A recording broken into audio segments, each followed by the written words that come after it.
क्या शहाबुद्दीन की पत्नी हिना साहब राज्यसभा जाएंगी आरजेडी के कोटे से? बड़ा सवाल है। नमस्कार, दर्श न्यूज में आपका स्वागत है। मैं हूं अनुराग। बिहार से 6 राज्यसभा सीटों के लिए चुनाव होने हैं। एनडीए की तरफ से अपने पत्ते साफ कर दिए गए हैं। 2 सीट बीजेपी के कोटे में गई है और 1 जेडीयू के कोटे में। उम्मीदवारों के नाम का ऐलान भी कर दिया गया है, लेकिन आरजेडी महागठबंधन खेमे में फिलहाल नाम अभी तक साफ नहीं है। आपको बताएं कि एनडीए खेमे से बीजेपी के उम्मीदवार के तौर पर डॉक्टर धर्मशीला गुप्ता और भीम सिंह, ये 2 उम्मीदवार बनाए गए हैं, राज्यसभा भेजे जाएंगे। तो तीसरे उम्मीदवार जेडीयू के संजय झा बनाए गए हैं। और इधर दूसरी तरफ अगर महागठबंधन की बात करें तो महागठबंधन में एक नाम तय है, मनोज झा का। जी हाँ, मनोज झा जो राष्ट्रीय प्रवक्ता हैं, आरजेडी के मुखर वक्ता हैं, उनका नाम तय है। लेकिन दूसरे नाम पर लगातार सस्पेंस बना हुआ है। फिलहाल में अशफाक करीम जो हैं वो आरजेडी के सांसद हैं, लेकिन उनको लेकर अब संशय की स्थिति बनी हुई है। तो वो दूसरा नाम कौन होगा आरजेडी कोटे से, इस पर संशय बना हुआ है। और एक और सीट है जिस पर कांग्रेस की दावेदारी बन रही है, उस पर भी फिलहाल अभी कोई नाम तय नहीं किया गया है।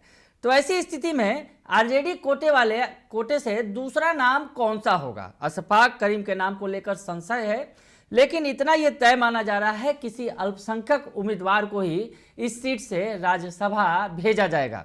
तो ऐसी स्थिति में कई लोग इस रेस में हैं और सबसे आश्चर्यजनक रूप से शहाबुद्दीन की पत्नी हिना साहब भी इस रेस में शामिल हैं। वैसे एक और नाम है, फैजल इस्लाम के नाम की भी चर्चा हो रही है, लेकिन रेस में सबसे आगे हैं शहाबुद्दीन की पत्नी हिना साहब। जी हाँ, हिना साहब जिनका आरजेडी से रिश्ता तल्ख हो गया था पिछले दिनों शहाबुद्दीन के निधन के बाद, जो पूर्व सांसद हैं, सिवान के रहे हैं और बिल्कुल उनकी तूती बोलती रही है एक वक्त सिवान के अंदर। और उस वक्त जब उनका निधन हुआ था, जब वो दिल्ली में थे, उसके बाद से तल्खियां बढ़ गई थी आरजेडी के बीच में, आरजेडी और शहाबुद्दीन परिवार और शहाबुद्दीन समर्थकों के बीच में। वहां आरजेडी के खिलाफ नारे भी लगे थे उस वक्त जब दिल्ली में उनका निधन हुआ था। आरोप लगाया गया कि इलाज सही से नहीं किया गया, कोरोना का दौर था उस वक्त, और परिवार वाले चाहते थे उन्हें सिवान में लाकर दफन किया जाए उनके गांव में, लेकिन उन्हें नहीं लाने की इजाज़त दी गई, दिल्ली में ही उन्हें दफन किया गया। उसके बाद रिश्ते लगातार तल्ख हो गए थे शहाबुद्दीन परिवार और आरजेडी के बीच में। कई सारे प्रयास किए गए शहाबुद्दीन परिवार से रिश्ते सुलभ करने के लिए, रिश्ते सही करने के लिए, लेकिन ऐसा हो न सका। लेकिन इस बार चर्चा ये है कि राज्यसभा चुनाव जो होने हैं, जिसमें 6 सीट बिहार से खाली हैं और 6 सीटों पर उम्मीदवार के नाम अभी तय किए जा रहे हैं। और आपको बताएं कि कल नॉमिनेशन का आखिरी दिन है। वैसे में ये नाम आज तय हो जाना है। और आपको बताएं कि हिना साहब इस रेस में है, हिना साहब रेस में है, लेकिन जिस तरह से आरजेडी से लगातार उनके रिश्ते तल्ख थे और हिना साहब और शहाबुद्दीन के जो पुत्र हैं ओसामा, उन्हें जेल भेजा गया। तो ऐसे में कहीं ना कहीं जिस तरह से रिश्ते तल्ख लगातार बने हुए थे, पिछली बार जब चुनाव हुए थे तो उस वक्त भी उम्मीद थी कि हिना साहब को राज्यसभा भेजा जाएगा आरजेडी कोटे से, लेकिन नहीं भेजा गया। और उसके बाद तल्खियां और ज़्यादा बढ़ गई थी। लेकिन अब बदले बदले माहौल इसलिए क्योंकि जिस तरह से जेडीयू अलग हो गई है महागठबंधन से, आरजेडी से साथ छूट गया है, एनडीए में चली गई है और सरकार बन गई है। तो ऐसी स्थिति में हिना साहब के नाम की चर्चा अब तेज हो गई है कि आरजेडी कोटे से हिना साहब को राज्यसभा भेजा जा सकता है। और इस नाम पर आज मुहर लगनी तय मानी जा रही है।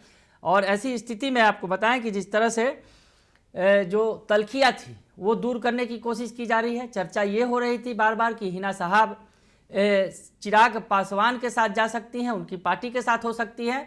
तो आरजेडी की तरफ से ये दांव खेला जा सकता है कि हिना साहब को अपने पाले में किया जाए, क्योंकि सिवान में एक बड़ा वोट बैंक मोहम्मद शहाबुद्दीन के नाम पर जो है वोट करता है।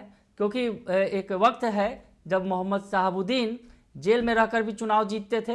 तो ऐसी स्थिति में फिर से शहाबुद्दीन परिवार को आरजेडी खेमे में लाने की कोशिश की जा रही है। तो देखते हैं कि क्या कुछ होता है। हिना साहब को राज्यसभा भेजा जाता है क्या आरजेडी कोटे से?